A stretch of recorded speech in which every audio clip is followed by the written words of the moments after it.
on the capacity of the Parliament. So no agreement with the EU, but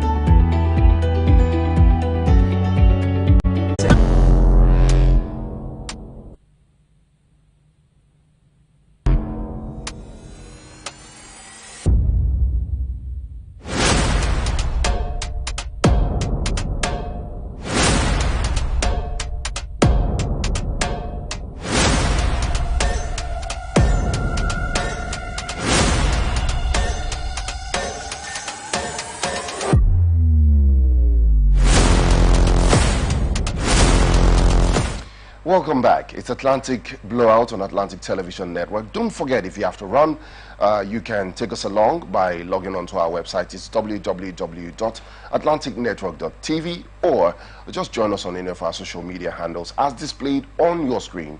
You can as well join us via our app by getting on the Play Store and downloading the app. It's ATN Live. And straight, we're going to Anchor's chat following the instruction of the Pope with regards to blessing same-sex marriages. The Catholic bishops of Nigeria, through their president, Most Reverend Lucius Iwejuru Ugoji, at the formal opening of the 2024 First Plenary Assembly of the CBCN on Sunday at the Catholic Secretariat of Nigeria in Abuja, have issued a statement which shows their opposition to the directive of the papacy.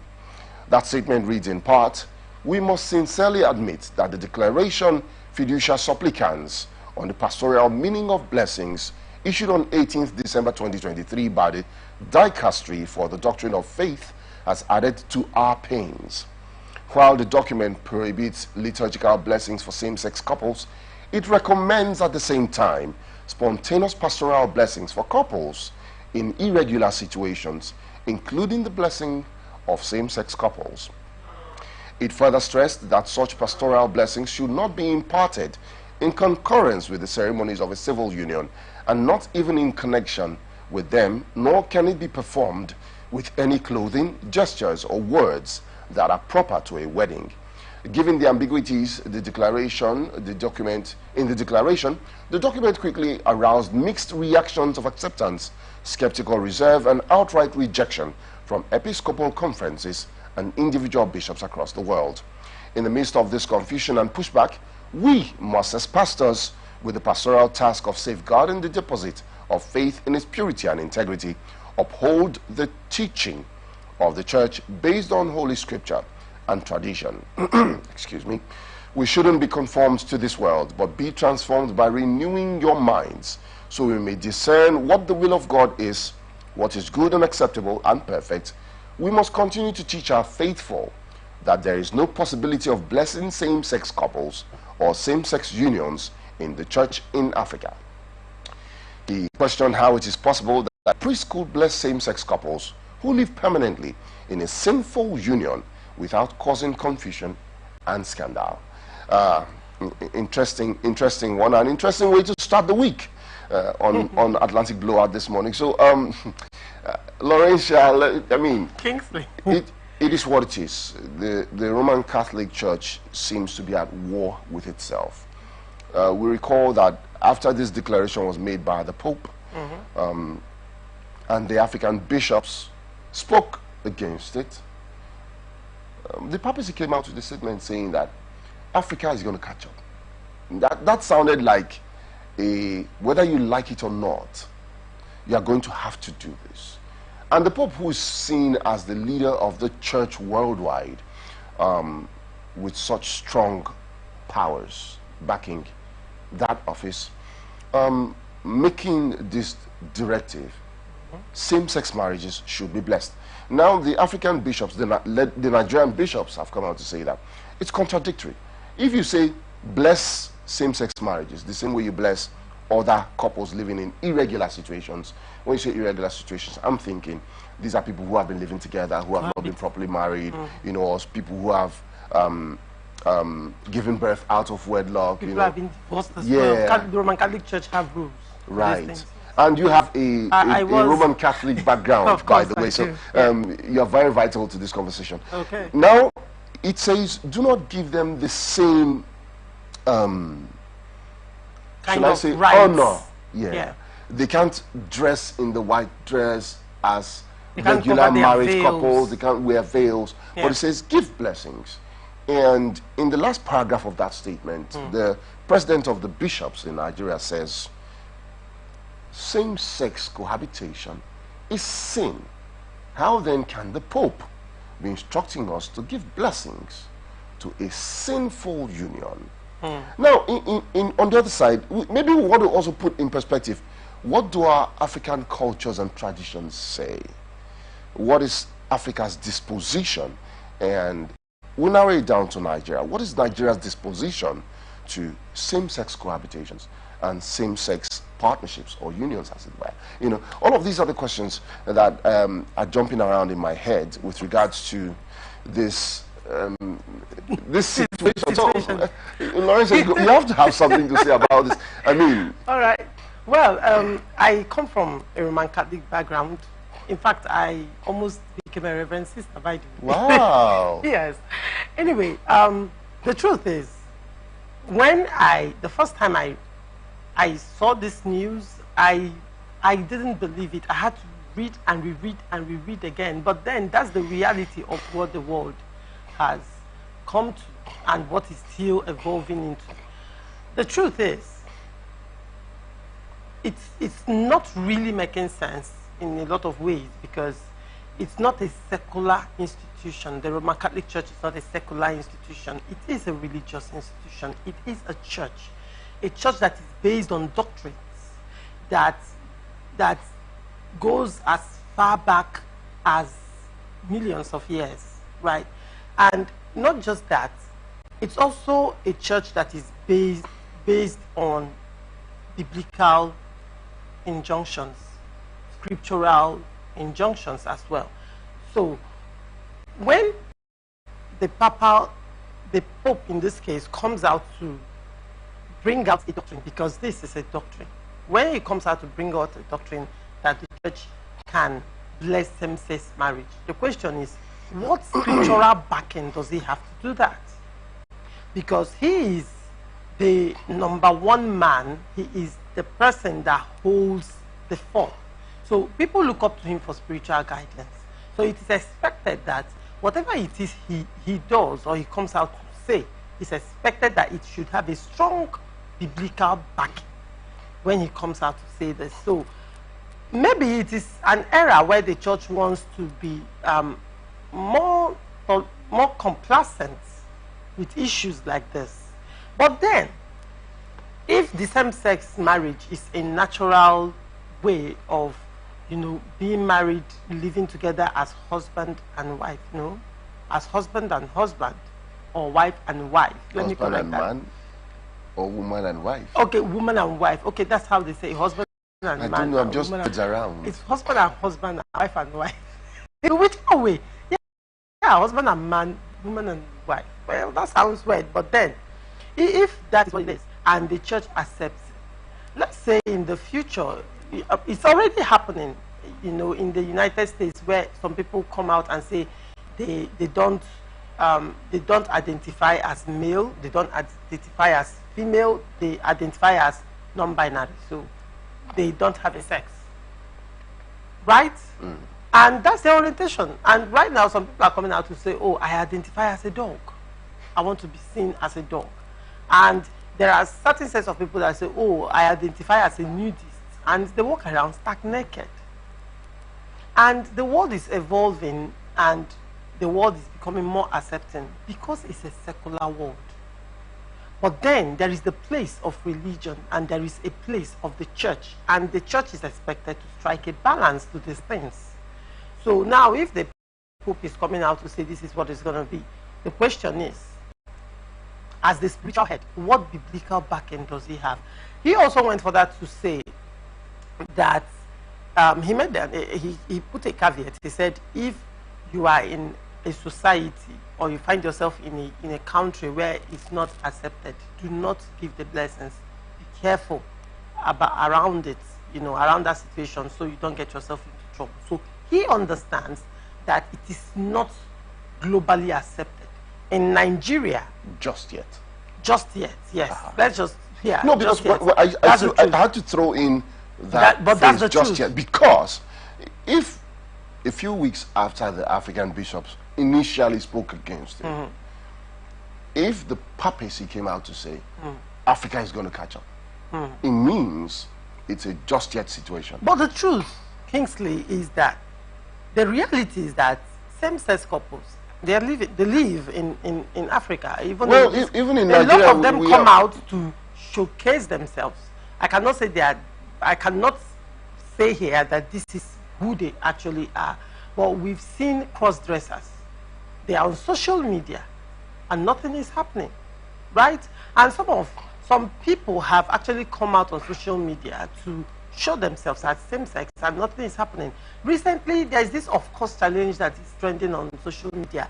The LGBT community, queer community, joined, you know, and it was trending sometime 2 weeks ago. And last week, it was trending. The LGBTQ community came out to join the of-course challenge, I mean in Nigeria. So the government has come out to say, oh, it is against the law, and, you know, anybody that does this and does that, it has a jail time. But how many people have been jailed? Well, we have seen a few arrests, I mean, being posted on various media platforms. Was it followed to the logical end? Well, I don't know. But then, you know, back to this matter, we're talking about the Roman Catholic Church and the Pope coming out with the declaration on same-sex marriages, and of course the Nigerian bishops of the Roman Catholic Church pushing back on it and saying that we will not be a part of this. The Pope has said it will take time, but you guys are going to catch up. Now let's look at Christianity, a religion that is, should I say, bedeviled with several doctrines. If it feels, or it seems as if every denomination has its own set of doctrines that they apply, set of unique doctrines they apply. And I wonder why. Maybe it's born out of a want to appear to be different from the others from which they broke out from. But we've seen it happen over time, and we've seen some of these very, very, in quote, absurd doctrines be accepted. So the question I'm going to be leaving you, our viewers, with this morning as we round off Anchor's chart is, how long do you think it will take for the ideology or the doctrine of same-sex marriages and same-sex cohabitations to take center stage in Africa and in Nigeria? And that's the question. How long will it take before the Nigerian bishops begin to openly celebrate and give blessings to same-sex marriages and same-sex cohabitations? Well, I'll leave you with those thoughts and those questions as they jangle around in my head. We will take a short break, and when we come back, we will be introducing our guests. I will be taking you on a ride of the rest of the show. It's Atlantic Blowout. Do stay tuned.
People into the country illegally. That is amazing. Honorable you human trafficker. Honorable they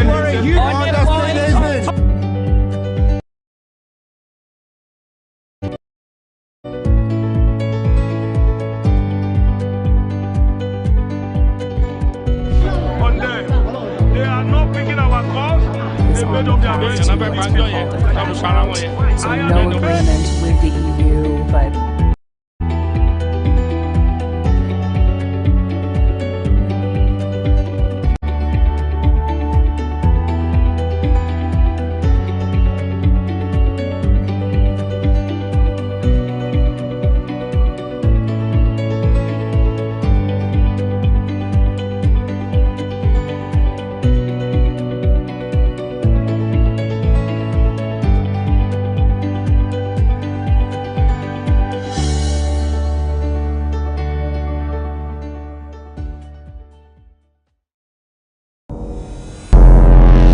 Every day, our lives are changed by history. We are one people, all of us. Leaders, politics, Nobody's ambition is what the blood. natural occurrence, war, and the world economy. I belong to everybody, and I belong to nobody. ATN covers it all on ATN Politics today.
Welcome back. It's still Atlantic Blowout work, and we are joined by our guests, Barrister Austin Ungu, lead counsel for Amalgam Legal, who will be joining us all the way from Warri in Delta State. We also have with us Margaret Adebisi, a financial consultant and a chartered accountant, who will also be joining us a few minutes later. But straight away, let's go into the first story of the day, where the special advisor on information and strategy, Bayo Onanga, has responded on behalf of the presidency to the criticisms of former vice president and candidate of the People's Democratic Party at the 2023 general elections, that's Atiku Abubakar, on President Tinubu's forex policies. The statement read, former Vice President Atiku Abubakar, in an attempt to rubbish the forex policy of the Tinubu administration, got his facts muddled up again. He also failed to prescribe a better policy option to what Governor Olayemi Cardozo and his team are executing at the Apex Bank. First of all, it was not true that President Tinubu's meeting last Thursday with the 36 state governors was centered on discussing foreign exchange crisis and currency fluctuation. What was discussed in the main was food supply and how to drastically reduce food prices. The Minister of Information, Alhaji Mohammed Idris, gave a briefing about the meeting, revealing the highlights to State House correspondents. One was that the meeting established a nexus between the state of security and the rising cost of food. Another was that hoarders are warehousing food, creating artificial scarcity, and thus enabling the high cost of food items. There was no deliberation, as the former Vice President Atiku claimed, on currency fluctuation, as Alhaji Atiku Abubakar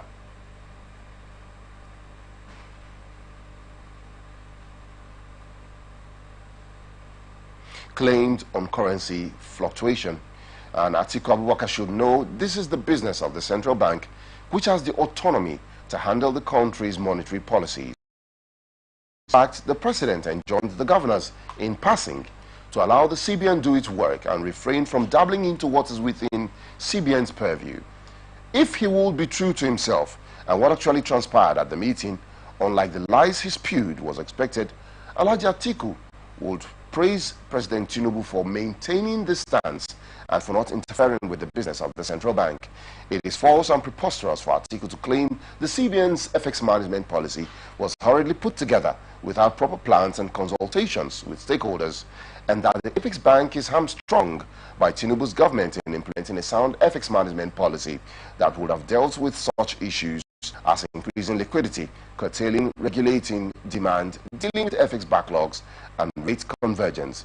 Contrary to former Vice President Atiku's claim, Cardozo's CBN is implementing a raft of policies to stabilize the Naira and end volatility in the market, and this is already yielding some positive results. Increasing, according to the latest NBS report, in the fourth quarter of 2023, Nigeria recorded a 66.27% increase in capital inflow compared to Q3 before Cardozo's arrival. At the inflow was $654.65 million. It rose to $1.09 billion in Q4. Juxtaposed with the policy options being implemented by the CBN, Atiku's alternative of a controlled flotation of the Naira is similar to the policy of Godwin Emefiele, where an estimated $1.5 billion was spent monthly to shore up the Naira, while arbitrage and round-tripping went on unhindered. Sadly, it was perpetrated by people close to the corridors of power. Now, that's a lot of money talk there. And in all of this, the mudslinging continues, interestingly, you know. The AP and the PDP candidate going at it. Well, it's the People's Democratic Party's purview as the main opposition to question the governance or the current government's policies and activities. It's also the responsibility of the current government to give clarification, which is what I kind of like in all of this, even if there was some beef in it. Barrister Austin, if you don't mind, I want to start by throwing this question at you. Having spoken with you in times past, I'm aware that you have played a bit in the forex market, you've dealt the stock market. Where do all these policies put together by the Tinubu government since it came into power last year, where has it placed Nigeria? We know the economic situation on the general, but if you look at the reports as presented by Bayo Onanuga, you want to think that there is some positive activity going on. What's your take on all of this, please?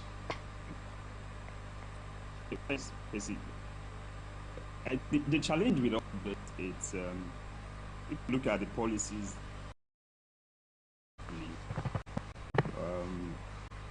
it's been certain. The only policy that has actually been clear in the one on the floating of the naira. That's having its positive and negative. The short term negative that we are witnessing already. In the what we have here is that we have a well thought policy in terms of the impact in the short term, in the medium term, and in the long term. Going to have certain intentions as things just happen with the government intervenes. That's what we have. But in the short term, policies are like we have, like the in the streets now. Will be tough. We felt hardly, serious felt.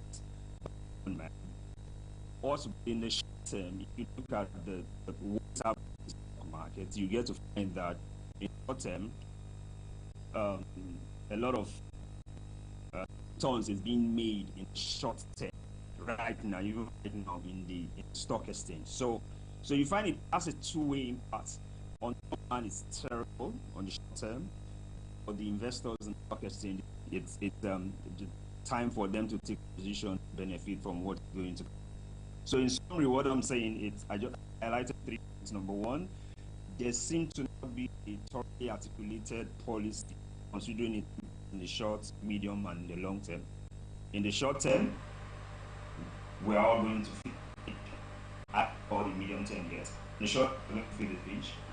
And if you are playing in the stock market and you are well positioned in this short term, you're going to take advantage of multiple. That's the view on that. Okay, so now if in the short term, from your explanation, using your expertise, playing the stock market and all of that, you are saying that it basically will benefit those who play in the stock market. But we're looking at Nigeria as a whole, and I'm wondering what percentage of Nigerians have stocks? What percentage of Nigerians are trading at that level? What percentage of Nigerians are active on that level of money play? If you look at the economy, right now, the impact doesn't look like it's positive. So, does the vice president, or is the former vice president rather, not correct in saying this policy is failing?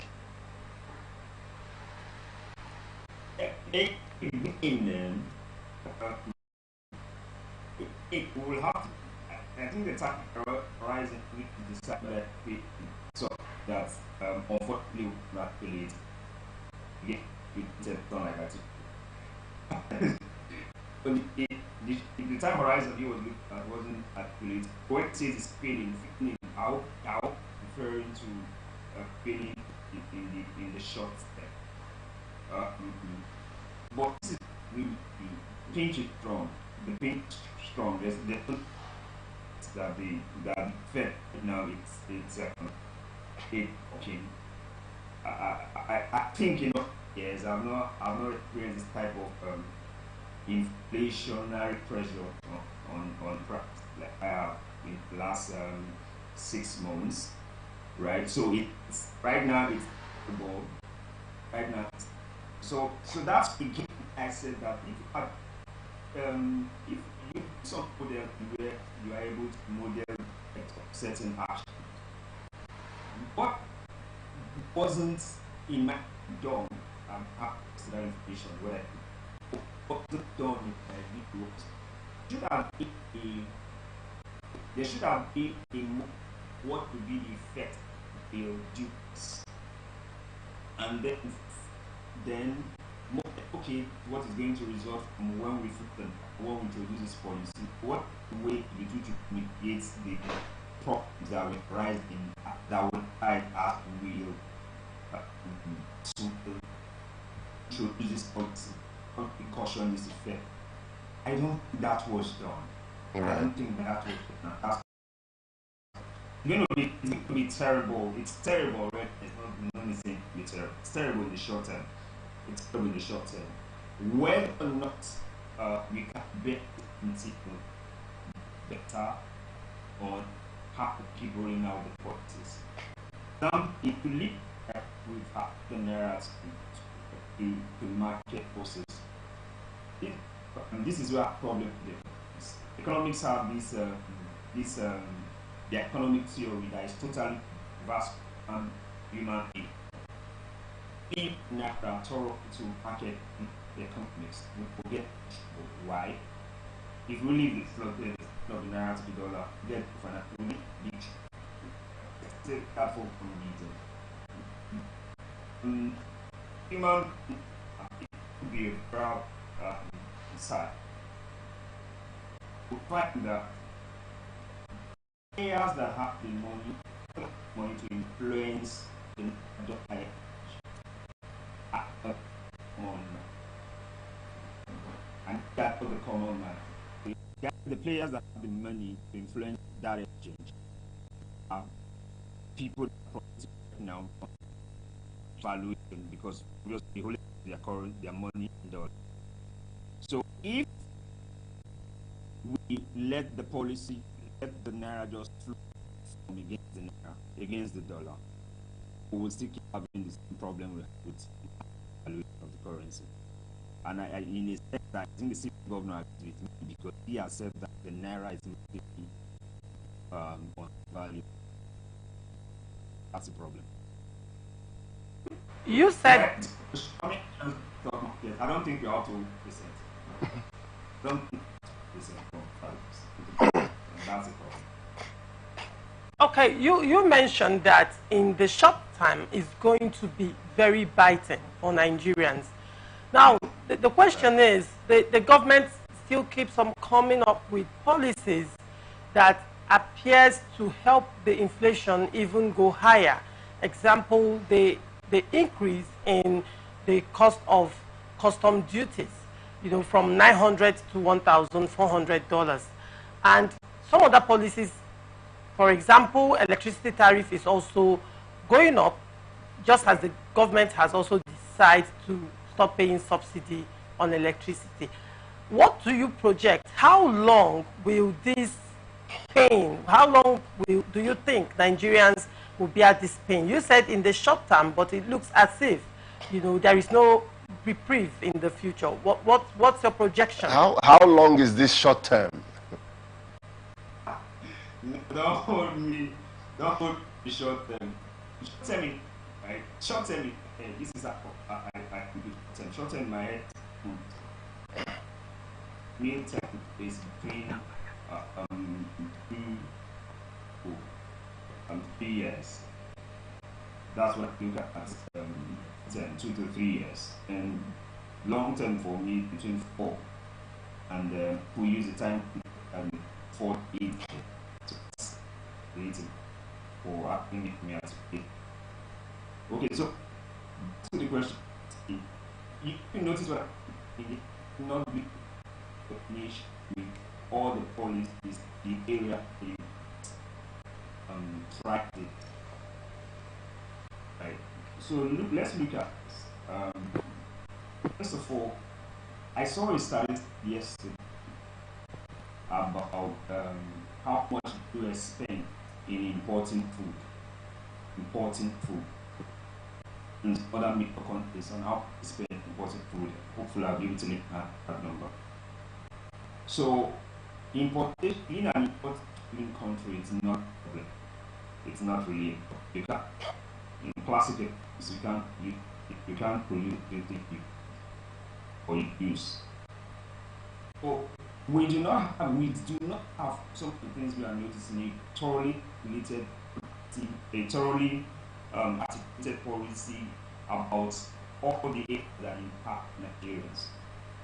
So the moment the naira was floated against the dollar, it happened to hold the naira from the family is that every other that had to do with blowout would be massively important. That's the effect. I was in the power generating company, and they told me about they are told about October that there was no way about electricity tariff increase. Okay. But you should know of the and some of the things they use are important and that impacts it. Right. So that flow in the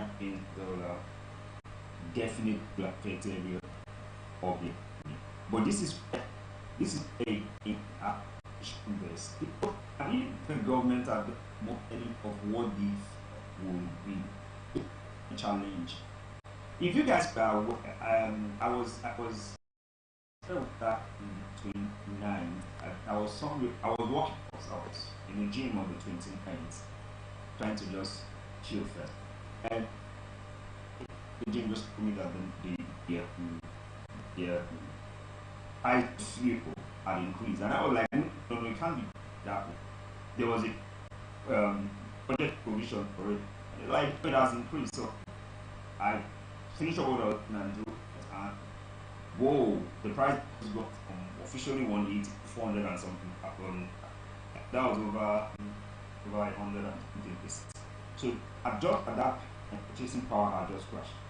Right. There was a modeling of right. So it was a just a night, and you know what that means is that when you get power for the house, power for the office, right, power right, for the car. Right. So my cost just escalated. Right. The other woman that said something in the market, let's get a bit thorough, a bit ruler now. You say something in the market that bought for maybe 50 naira. Suddenly, when it goes back to buy, the price only had gotten to remember the cost after right. being impacted right. of transport. Right. Well, to the other guy. Right. In every challenge we have, no modeling of what the effect will be and right. how to cushion the effect. Right. Right. Right. If that being done, you see that I keep saying in the short term. Just saying, I'm trying to be a bit optimistic in the short term. Be able to find a way. See, we'll be able to find a way we can how we can shift the impact it's put on the impact. If we don't, price keep escalating. There's no way around it because the guys increase their tariffs to be able to, in a sense, break even. I understand too that there are even because of all those issues, even though there are a lot of legal issues that are right, right. Nigerians simply are obligations to you, and we are right. Okay. So yeah. Okay, we're gonna have to take a very short break. So my engineers will try to sort out a little bit of the glitches we're having with the network connectivity. But when we come back, we still have you, Barrister Austin Ungu, with us, and we still have a lot more to talk about. I see you were heading towards the electricity tariffs. We have a story about it somewhere down the line, and we will be taking it. For everybody who's watching, do stay tuned. Don't go anywhere. Atlantic Blowout will be right back.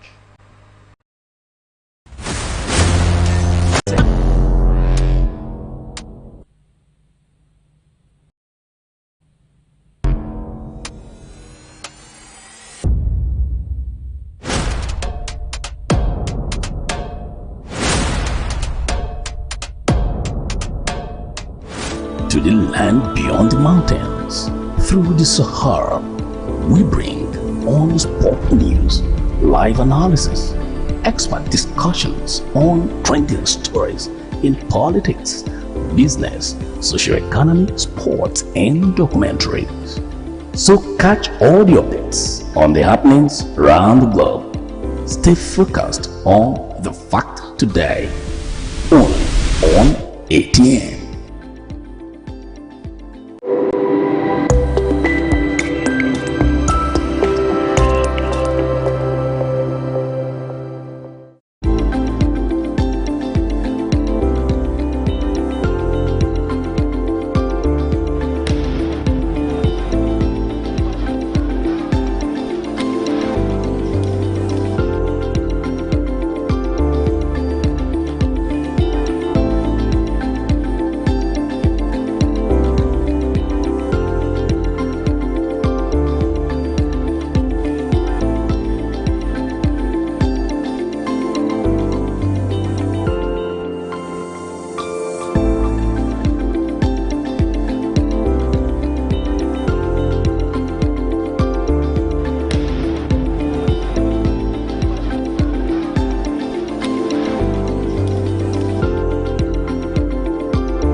brother-in-law, Papa, na her pastor.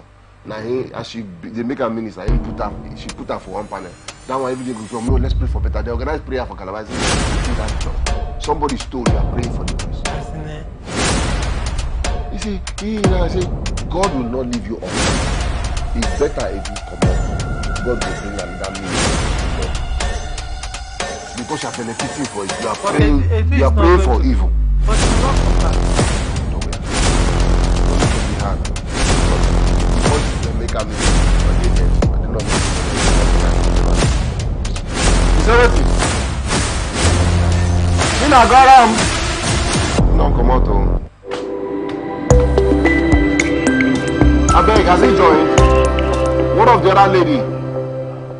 Okay, sir. Hey God, why now? I don't call her. These people into the country illegally. That is amazing. Honorable You human trafficker. Honorable How far now? Okay, yeah, I can hear you. No, they called the other guest. Okay, she said she's setting up, she's about to open for the TV. On them. They are not picking our call. Okay, cool, so we'll come back in very soon. Thank you. With the EU, but Yeah, this is what the order should be. So, they had to restart it because they have to of restart the glitches. system. Yeah.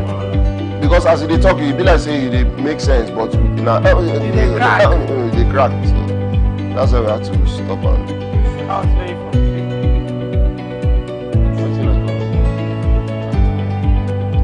Did they ever do one? Blowout background. The TV no be touch. I see this kind of thing for 2024. Every day, our lives are changed by history. We are one people, all of us. Leaders, politics, Nobody's ambition is what I have fought very firmly. natural occurrence, war, and the world economy. Everybody, and I belong to nobody. ATN covers it all on ATN Politics today.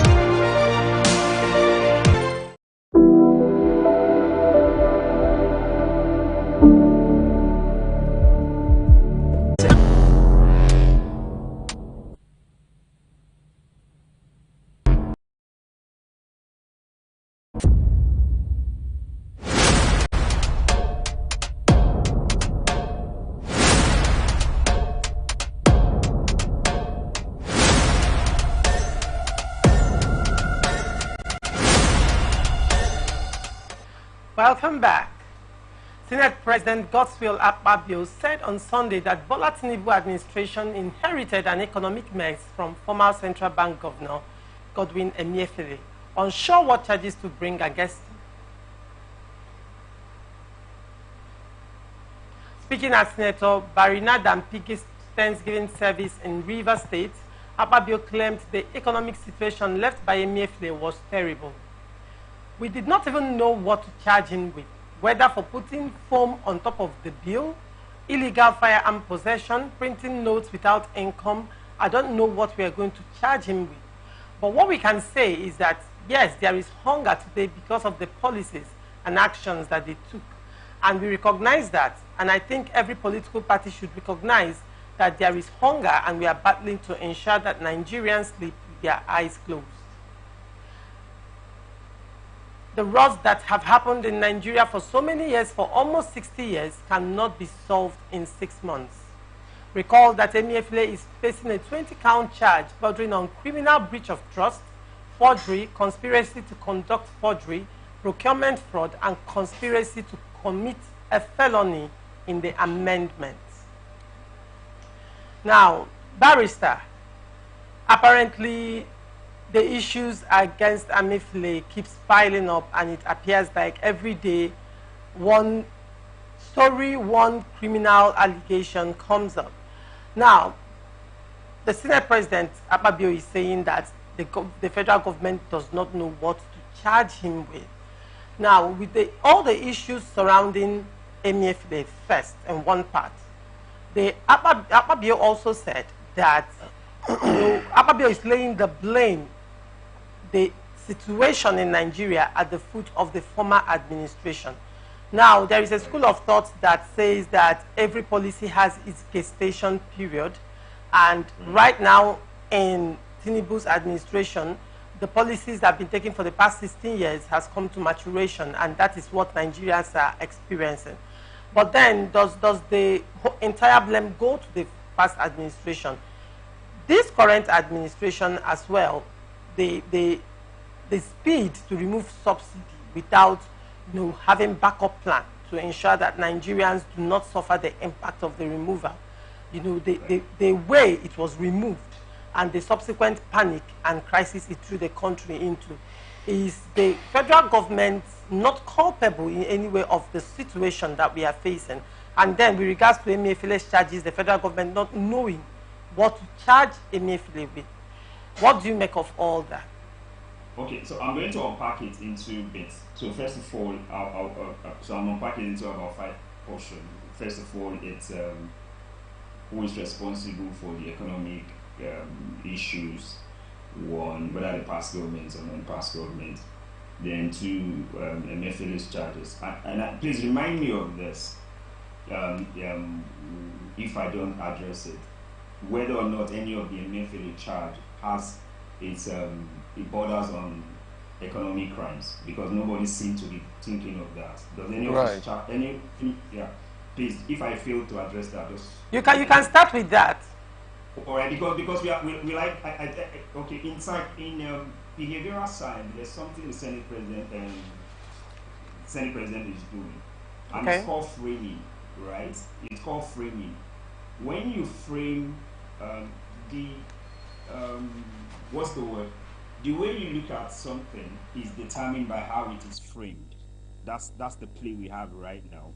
So when we frame that the economic situation in this country resulted from a lot of the problems or policies by the former central bank governor, it's a framing. So what that implies, therefore, is that he took actions. He was not responsible to anybody. His policies were not reviewable, right? So let's look at the Central Bank Act. It makes the governor independent, no doubt about it, right? But the other question you need to ask yourself is, the central bank governor is supposed to run. It has a term of office, and he is approved by the Senate. His appointment is approved by the Senate. So what was the Senate doing after the first 4 years where he was the central bank governor? So we should stop this gaslighting and this framing, right?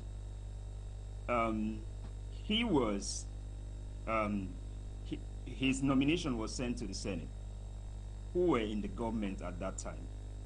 At that time, had they not seen his policies?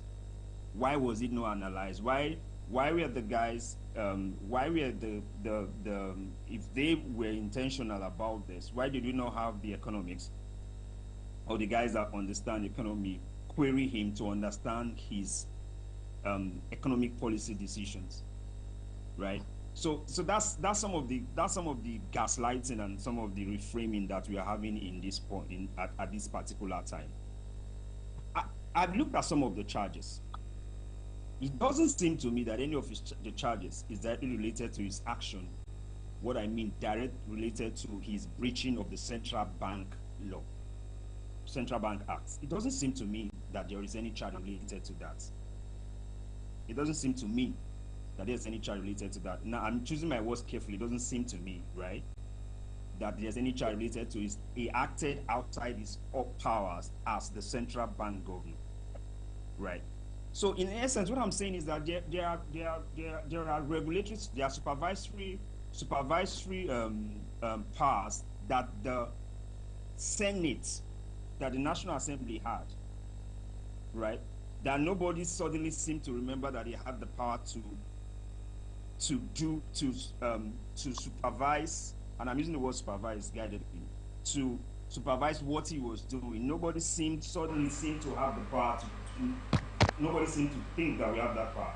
So this is where we have the challenge. The challenge is that most of the time when we say government, we look at government as a single entity, and we look at it as the executive. Have you been in the whoever was in the Senate, I don't know whether it was in the last regime, or whoever was in the last government. But we have people that were in the National Assembly. The National Assembly have roles to play in making laws, don't they? They have roles to play in making laws. The executive, which is obviously headed by the president, have its own role in executing the laws. So if the government acts outside the laws, what is the legislature expected to do? So we just have this modeling of thing where we think that the president is God. Then the guys in the National Assembly are just doing what? So if we attribute anything to the past government, are we referring to the National Assembly or are we referring to the president? Because in my mind, that's where we play this, pardon me, so I'm going to use the word stupid game of attributing every fault to the president. I'm not holding blame for the president. What I'm just saying is that the National Assembly can't remove itself from blame from whatever have done wrong, because they were supposed to make laws that create an environment that works and laws that compels the president to act in certain directions. That law was not made. Right. So before you forget the last part, you asked us to remind you if any of the charges brought against the former CBN governor borders on economic crimes. I was trying to pull off the charges online while I was getting a bit upset, but I don't seem to have. But I recall that what part of it was criminal breach of trust. Yes. Okay, you know what? Printing Naira notes without income. Now, you know, like you have stated, when I read the story, the first thought that also came to my mind was that why is it being made to appear that Emefiele was the only person who was in government? Akpabio was in the Senate. I mean, like you said, the House of Assembly is there. So how come everybody else is absolved of blame, including the presidency, the Minister of Finance, the Senate committee supervising or overseeing the activities of the CBN and the CBN governor? How come everybody is suddenly absolved of blame and Godwin Emefiele is facing charges on forgery, illegal armed possession, conspiracy, and so on and so forth, so many other things? And you know, like I asked previously on some other episodes of the show, who has Godwin Emefiele offended? Is all of this attack stemming from the fact that he chose to run for presidency, or is all of this attack stemming from the fact that leading to the 2023 general elections, he chose to carry out the Naira redesign policy and withdrawal of Naira notes, which of course we have heard the current president, President Bola Ahmed Tinubu, come out clearly to say that that decision, that policy was targeted at him. Barrister, is it possible that these are connected? Okay, I don't know whether I should play that game. But, well, my son says something. He said, for every action, there's a consequence. Right? So, whatever action you took in the past, but there is a political undertone. Let's not pretend there is not. If you understand how criminal charges are preferred, and I can state that in a minute, the way criminal charges are preferred in this country is that the Attorney General of the Federation, in case of Emefiele, have the right to decide who to prosecute. And notice what I said. Has the right to decide who to prosecute. He has that right to decide. So A and B might be liable for a particular offense, and the Attorney General decides to prosecute A, and B lets B go. The Attorney General has that discretion, unfortunately. Okay. Interesting. So, yeah, that's the way the criminal justice system works. He has that right. Interesting. The second right he also has is he has the right to decide which evidence you put before the courts. That is right. You can't compel him in that instance and say you must do the same thing. No, he has the right to decide, the Attorney General of the Federation. Okay, I needed to remind you of the first question when I asked who is to blame, because Akpabio is laying the blame on the previous administration. And I also talked about how fuel subsidy was removed and the manner in which it was removed and the attendant crisis that it plunged Nigeria into. Yeah. So now, having thought about the policies of the previous administration and the fact that, yes, this is the maturity stage and Nigerians are beginning to feel the impact of these policies in the past. Now, has the federal government also played the role to, you know, make it easier for Nigerians? Okay, okay, so who is to blame? Yes. Who is to blame it? You know, I was trying to distinguish that we should look at governance as comprising of the executive and the legislature, and not only as the executive. So we should look at it in that form. So if we want to throw blames, we shouldn't throw blames at the executive alone. We should throw blames at the legislature that seem to not understand the powers that they have, or seem to understand the power that they have in certain directions, and not the economy. So we can attribute it to them, right? Then the other thing we should also look at is, this goes beyond legal, but this, we should look at this in the form of, in every proper, even in every proper democracy or election, in every government that comes in through election, everybody that wants to govern normally presents his manifesto, what he intends to do to the public, right? Please, do anybody have a copy of what these guys are planning to achieve at this present time? I don't think we had a conversation around what you were trying to achieve and what the other government has achieved and what they have achieved. So the blame goes to, everybody has a part of the blame. We can blame the former government, including the legislature. We can blame this government for not articulating, for not, like I said, modeling what the effect of their drastic removal of fuel subsidy, what it will cost.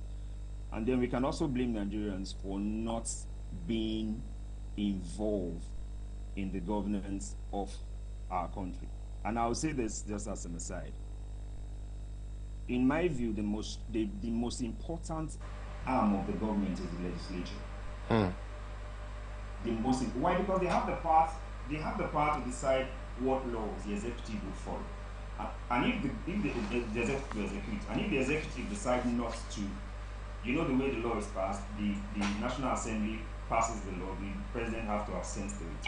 Well, if the president refuses to assent to it, there are still ways the National Assembly can force that law to become a law. Right. Right? Right. So, who do we elect to the legislature? We elect but we elect people that do not understand anything about the impact of laws on governance. So we have a bunch of governors that are there. So the National Assembly is like a retirement home. So there's a problem. If we are going to handle the executive properly, and I use the word handle as to properly handle the executive, and compel the executive to take certain decisions that will favor the economic stability of this country, we'll have to look at who are those that vote with the legislative arm. Right. Until we change that, the president will have this omniscient power and keep doing what's doing. Right. Thank you very much, Barrister. You know, we have a few other things to discuss this morning, and we'll also like to welcome our second guest who is joining us as well on the conversations, on the rest of the conversations. Barrister, don't leave. We have both of you on for the rest of the show. That's none other than Margaret Adebisi, chartered accountant and financial consultant. Welcome, Margaret, if you can hear us. Yeah, thank you so much. I'm happy to be on this show, even though Mr. Presenter, the notice was pretty short. So, okay. Did I say you buy me lunch? Okay, okay, we'll talk about lunch later. Now, the African Development Bank, that's AFDB, has expressed concern that rising prices of fuel and other commodities could lead to social unrest in Nigeria, also highlighting Ethiopia, Angola, as Kenya as high-risk countries. While projecting a 3.8% economic growth for 2024, the bank cautioned that an increase in fuel and commodity prices occasioned by currency depreciation or subsidy removal in Nigeria, Angola, Kenya, and Ethiopia could trigger internal conflicts. It said, for instance, the removal of fuel subsidies in Angola, Ethiopia, Kenya, and Nigeria and the resulting social costs has led to social unrests driven by opposition to government policy.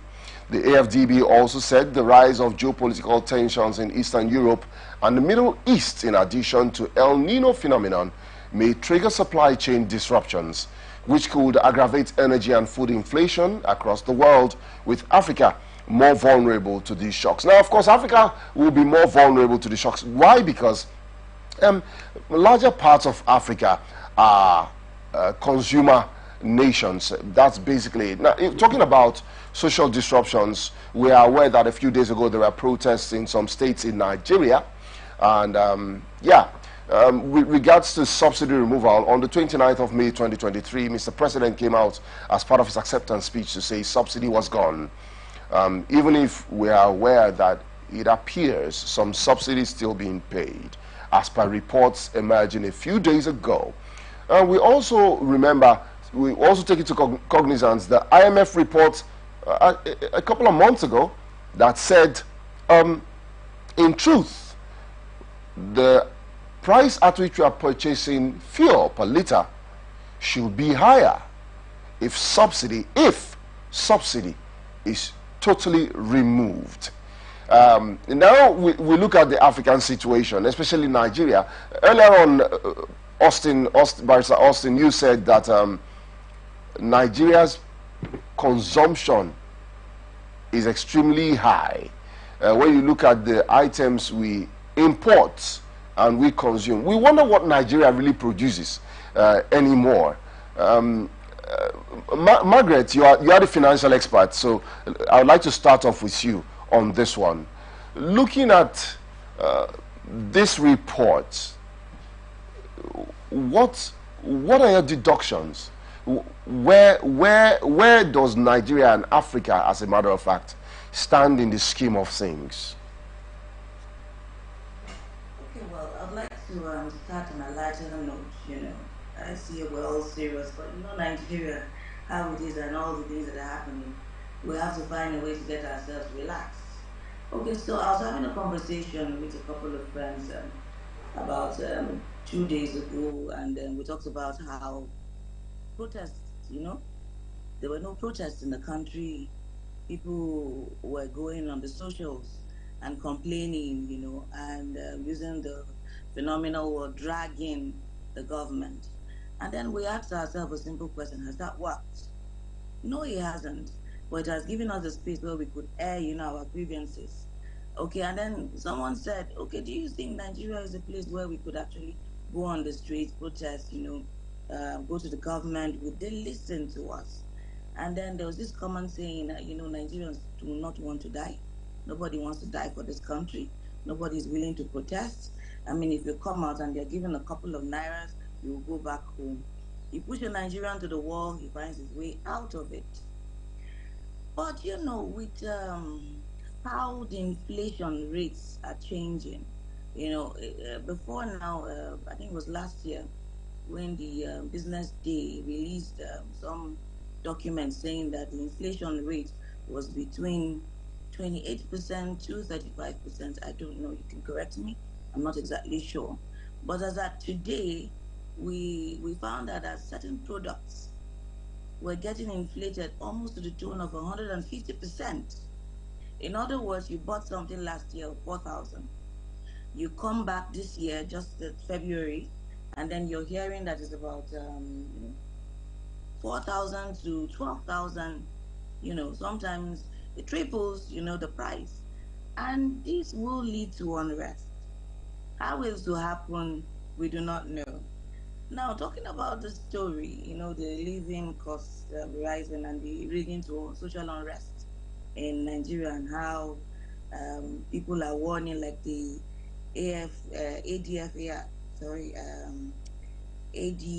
what's them now? The AFDB, has come to warn. Will this unrest happen in Nigeria? Yes, they're planning the protest. I do not know if you know that the NLC is planning the protest, the 2 days protests, February 27 and February 28. Will it achieve much? Is what my fear is. I do not think so. The barrister was talking about Emefiele and all the charges against him, and how he wasn't really charged directly to the crimes he committed. Are you aware that Akpabio at his recent, the recent outing he did at TAI, told Nigerian journalists that he wasn't sure what the government was going to charge Emefiele for?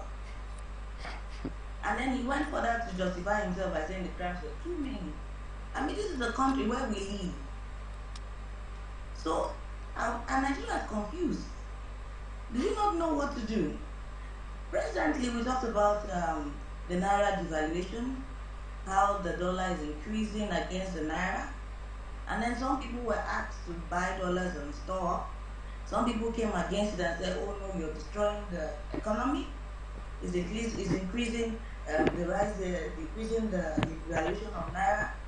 And people have said, what do you want us to do? I think that our country is really confused. The government is confused. The citizens are looking for ways to protect themselves. Will it get worse in 2024? It will. These are very, very dark times for Nigerians. As a financial analyst, I have tried to analyze and bring up ways that which people can survive in 2024. And I can tell you, Mr. Kingsley and Patrick, it's really looking bleak. Really, really looking bleak for Nigerians in 2024. The unrest that has been warned about, who is he warning exactly? I'm sure the president was the one warning, or the entire collaboration of them. What are they warning us against? Is it to prepare the security for Nigerians when they become restless? Or is it for the economists to sit up and really look at the policies that they have set? Is it the forex policy? Some governments, I think it was the Buhari government, he tried to use what we call the fixed exchange rates. He tried that. Yeah. The fixed exchange rate of dollars, to naira. Fixed exchange rate anyway for all the currencies.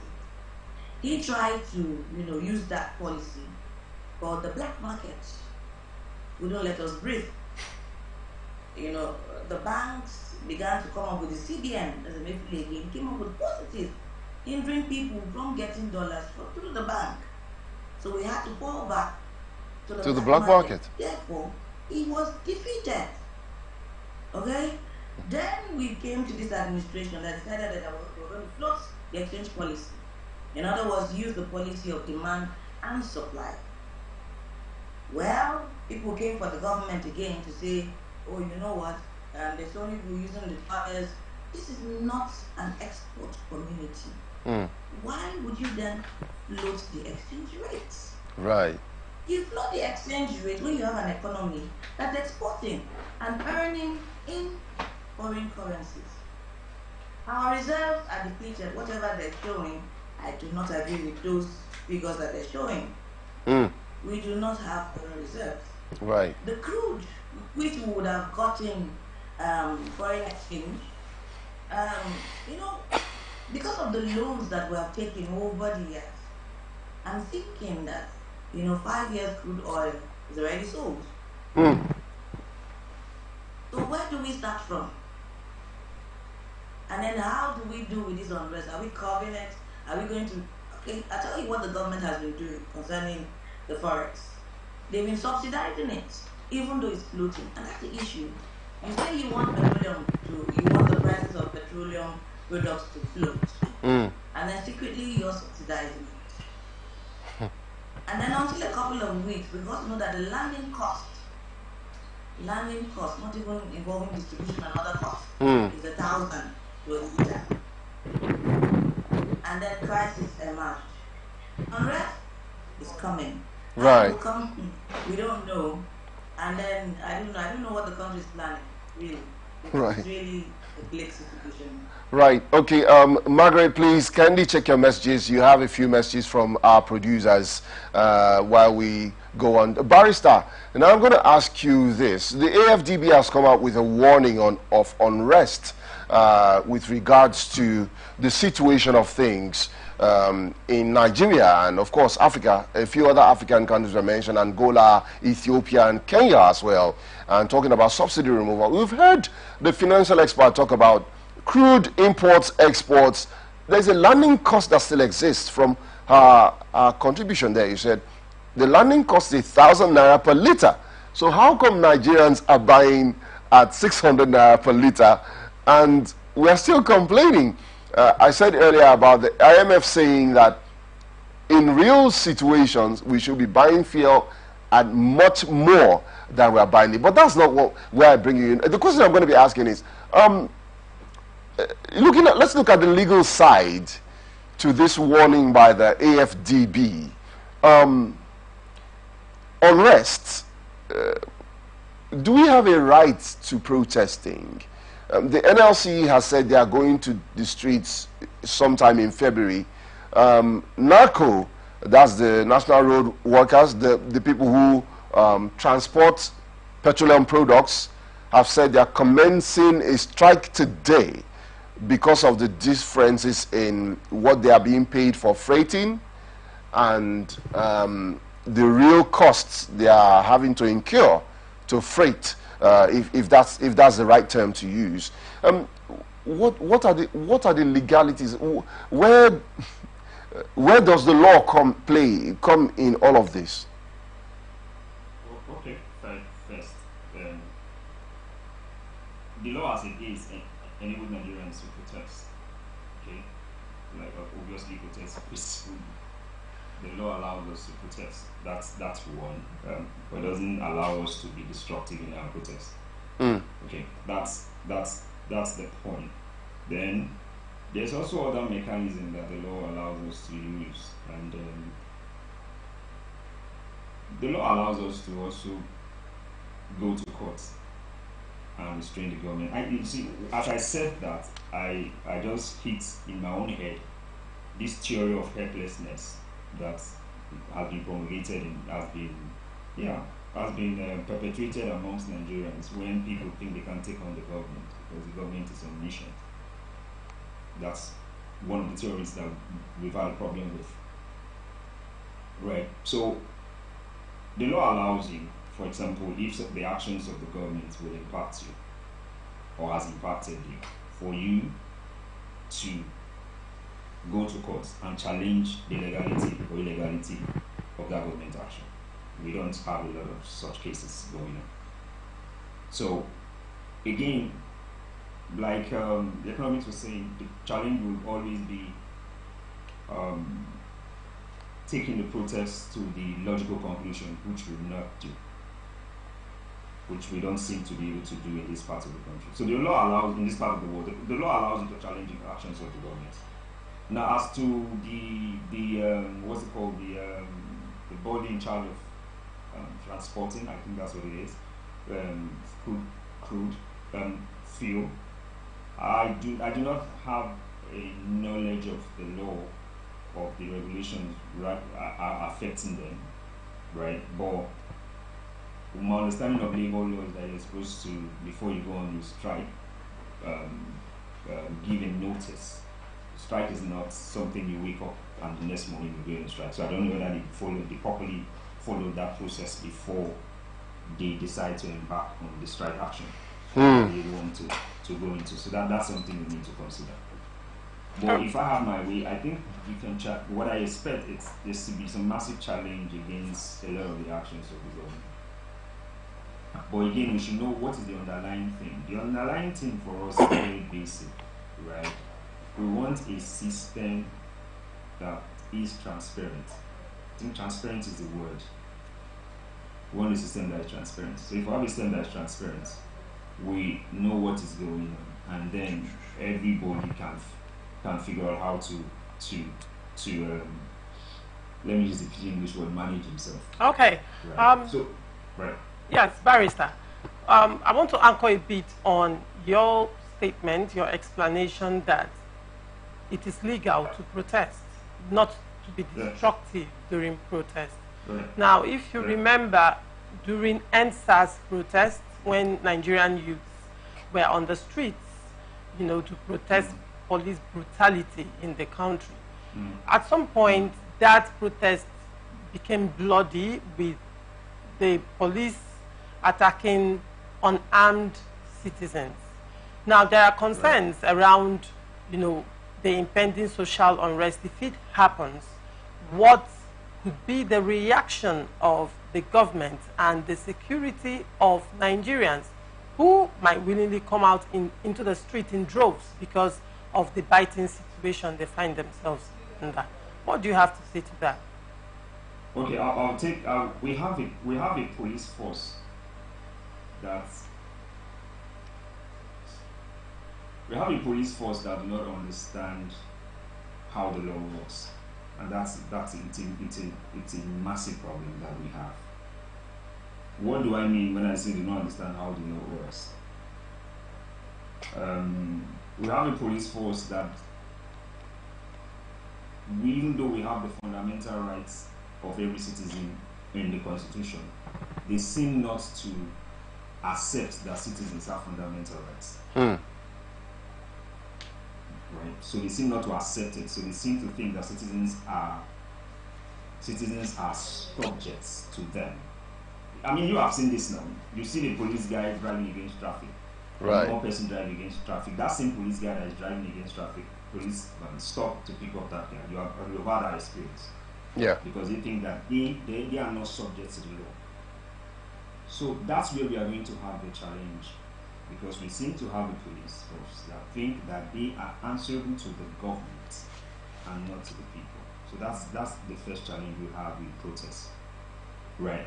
But that still does not change the right that we have the right to protest. One of the things I think we've not done massively in this country is to use the judicial system. I know there's going to be this cry, people, anytime I hear the judiciary is corrupt, I feel like fighting. But you say that's in the constituency, but really that's not what I mean. The thing is, no, we do not use the judiciary enough for the purpose for which it was set up. So one of the ways is, without this NSAS movement, at the end of it all, I don't seem to have seen any decision where part of the actions of the government were challenged legally. Right. Isn't that a case, Barrister? Isn't that a case of the citizens not having confidence that when they approach the courts they will get justice? Let me give you a theory. Why I think there is a lot of behavioral input that has affected us as a people. I'll give you this for example. You know, during the election, they tell you that you hear that your votes do not count, so you sit at home. Meanwhile, they still give you money to vote. So it's not paradoxical. Your vote do not count, but you are paid to vote. So if your vote do not count, why are they paying you to vote? So if this thing has spread that the judiciary is subject, the judiciary is corrupt, the judiciary is terrible, right? You know, the way the human mind works, you do not need to experience something, you just need to have heard it over and over and over repeatedly. If you've heard it over and over repeatedly, you tend to believe that. So when you are told that you go to court, I'm not saying the court system is perfect. There's no perfect system created by man, right? But we'll have this long mental rearranging of our mindset that the judicial system can't help you except you have money, except you have this, except you have this. So since the judicial system can't help us, and that seems to be our hope, why should we go there? No, we rest. I mean, there's no need. All right. You know, that there is a judicial, there is a legal process used to challenge the actions of the government that is not the lengthy process. There's not the lengthy, we file an action, the action keep running and all the rest, where evidence is not used. Do you know that we could use what is called judicial review to challenge some of the policy decisions of the government in terms of its regulation? Most people don't do that. Like some of the things you were saying about the electricity bill, do you know that there are regulations surrounding how electricity tariffs could be increased? Right. The shocking one is, do you also know that even you as a consumer, with the is it these other guys, what do they call them? We used to call them NEPA. These guys that I don't know the ones you guys have where you are. PHED. In charge of. Yeah, all those EDs and all the rest of them. The distribution companies. As a proactive venture, as a proactive measure rather, and stop being reactive about it. Right. Or we could use this. That's another conversation. Right. Okay, so we'll move on to something else, and we're going into the petroleum sector, where following revelations of $2.04 billion and 164 billion naira oil revenue missing from NNPC accounts, the Socio-Economic Rights and Accountability Project, SERAP, has urged Mele Kyari, the Group Chief Executive Officer of the Nigerian National Petroleum Company Limited, to promptly account for and explain the whereabouts of the alleged missing oil revenues as published by the Auditor General of the Federation. SERAP urged Mr. Kyari to name and shame those responsible for the disappeared oil money, so charge them for the full amounts involved and hand them over to appropriate anti-corruption agencies as provided for under paragraph 3112 I of the Financial Regulations of 2009 and recommended by the Auditor General.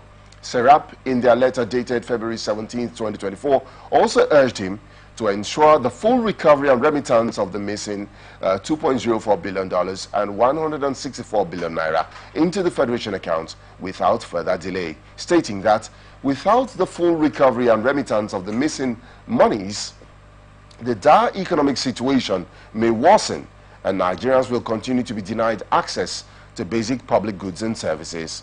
Also referring to the fact that the Auditor General has for many years documented reports of disappearance of public funds from the NNPC. Nigerians continue to bear the brunt of these missing oil revenues. The alleged missing oil revenues reflect a failure of NNPCL accountability more generally and are directly linked to the institution's continuing failure to uphold the principles of transparency and accountability. Okay, so one more time, I'll come to you, Margaret. You are the finance person here. Earlier on, while you were speaking, you had even made reference in passing to this issue with the NNPC. We are aware that for years we have heard reports of non-remittance to the Federation account. Yet, Nigeria keeps exporting barrels and barrels and thousands of barrels of crude oil via the NNPC. And it's interesting. The Auditor General has put out several reports saying that monies are missing from the NNPC accounts.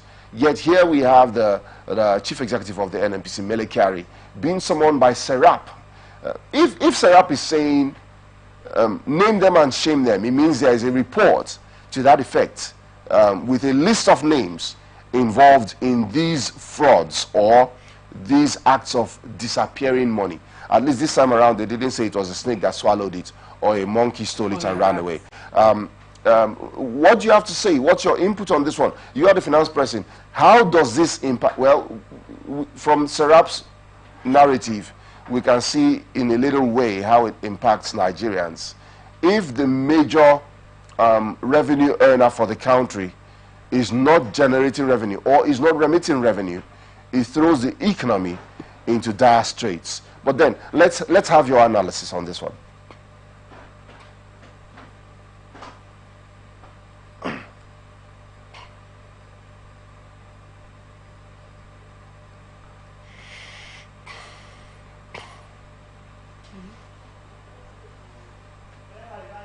Okay, Margaret, we can't hear you. You might need to unmute yourself. We can't hear you at all. Can you hear me now? Yes, we can. Yes, we can. Okay. I said that over the years, at the high time that SERAP came up with this is a good intervention, by the SERAP constituents. Over the years, we have been missing monies to the NNPC. Some commissions have certainly put it out there that, we would export this amount of crude and then we'll get this section back as our revenue in terms of forex. And that has made, that has also led to the devaluation of our naira. But looking at the amount, $2.04 billion missing, and another 164 billion naira in oil as revenue missing. If we were outside the country, the first thing that would have been done to the MD would have been to suspend him immediately. Why an investigation is carried out. I do not know what the government intends to do concerning him. Is he going to be called into one of their committees that is set up at the assembly, and then he would get into a fainting spell, perhaps, like the others would have carried on, and then this entire amount will be swept under the carpet. How does this kind of money get missing from your account, and then you do not notice it as a head of a corporation, and you cannot provide documents to show how they were spent? This form of discrepancy, it is scary. What this means is, this, how as an accountant you're opportune to go and audit certain firms. To a large extent, you will discover errors or fraud to the tone of what you're showing, and then the rest will be estimated. For example, this probably is an estimation, and the guts, my gut feeling tells me that this amount is just, a tip of the iceberg of what has been stolen so far. How then do we go about it? Will his properties be seized? Will that be all?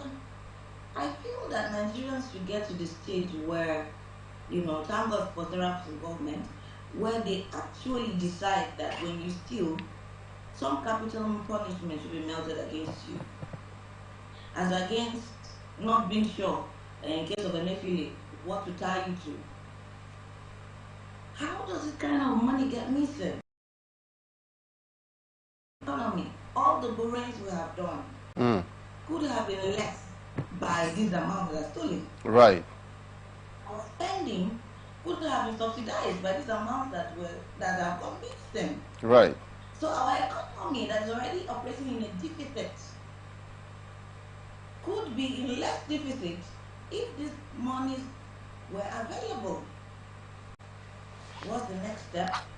Fire the MD, suspend him, adequate investigation. Probably by now they're cooking up figures, because he has not been suspended. So he's right there in the middle of the whole mix. I'm able to get lawyers. I know we have a lawyer in our midst, but they also help to perpetrate evil. To get lawyers to cover all of this. Nobody's sure. You would get the lawyer to cover him up because he has not yet been suspended, and therefore he has access to all the information that he needs right there in the middle of the corporation. All right. And then Nigerians have given up on the economy so much that when we see this in the news, let's talk about Nigerians now. You see this in the news and there's no reaction to Nigerians. Have you noticed? The Nigerians are becoming less and less reactive to this type of news, this type of information, because we're giving up. All right. Even if you come for them, what will happen to them, they would say. Okay, Barrister, if I may ask, there have been calls over... Yeah, she attacked you, sorry. you can still respond to her, but before we get to that... All right. So there have been calls over the years to have NNPC audited. There have been calls to have, comprehensive report of the income and the expenditure of NNPC over the years, but it appears that this is a call that has not been answered until date. What could be the reason behind it, and why is it that the main source of income for the nation is just running on its own without any form of checkmate? Now, in addition to that, so you just take all of it in one fell swoop. I'm going to ask, we've heard StarTimes come over and over and over again, oh, we're demanding for this, we're demanding for that, and we're demanding for this. Do they really have any legal backing, any legal powers to bring these people to book, or is StarTimes just one more gong to make noise, as it were? Just, if you can just put all of that together in the next 2 minutes. Okay, so let's look at, first of all, the NNPCL, right? What we have right now is that the NNPC it's actually a limited liability company. So, a limited liability company, the shares are owned by the federal government through the Ministry of Finance and the Ministry of Petroleum Resources. I think I'll have to check up on that. But I know it's owned by the federal government through the Ministry of Finance and the Ministry of Petroleum Resources. So the NNPCL, it's a company. So the federal government holds the shares. The federal government, of course, asks for Nigerians. So I'm trying to trickle that down. So that means Nigerians have the rights to question what is going on in the NNPCL. So what then therefore means is that ordinary simple Nigerians could actually bring an action challenging the non-release, because in every limited liability company you are supposed to annually or at certain intervals present your reports, your financial reports. Right. So let's get your response on the SERAP question though. That's what I'm going to now. So SERAP, Okay. I think SERAP is a non-governmental organization, right? I think it's a non-governmental Yes, it is. organization. Right, it's trying to, well, they can act on behalf, most of the time when they want to do an action, they ask for Nigerians to come in, so they file the actions on behalf of Nigerians. I do not know the details working of the organization, but they seem to raise public consciousness. That's all I've seen them do. They raise public consciousness. Whether they conclude it is something I have not taken notice of. Yes. If I may come in here, Yeah. if I may come in here, they have the legal backing to pursue cases against the government for the citizens of Nigeria. No, they have the legal backing if the citizens come in. There's no law setting them up. They can't sue on behalf of the citizens if the citizens do not come in to participate in that. Interesting. Right. Interesting. That's the distinction. Interesting. Thank you so much, Margaret Adebisi, for joining us on very, very short notice. And of course, Barrister Austin Ungu, who joined us all the way from Warri in Delta State. We appreciate your being a part of the show this morning. And that's been the size of the show. Even as we leave, you don't forget, you can stay with us on our website. That's www.atlanticnetwork.tv, or get us on the Play Store. Our app is ATN Live, or follow us on any of our social media platforms. Up next is ATN Sports. Just stay tuned. Don't go anywhere.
People into the country illegally. That is amazing. Honorable You human trafficker.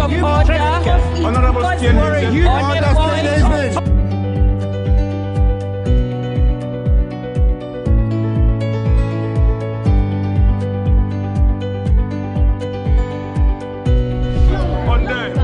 They are not picking our calls. They made up their minds. So no agreement with the EU, but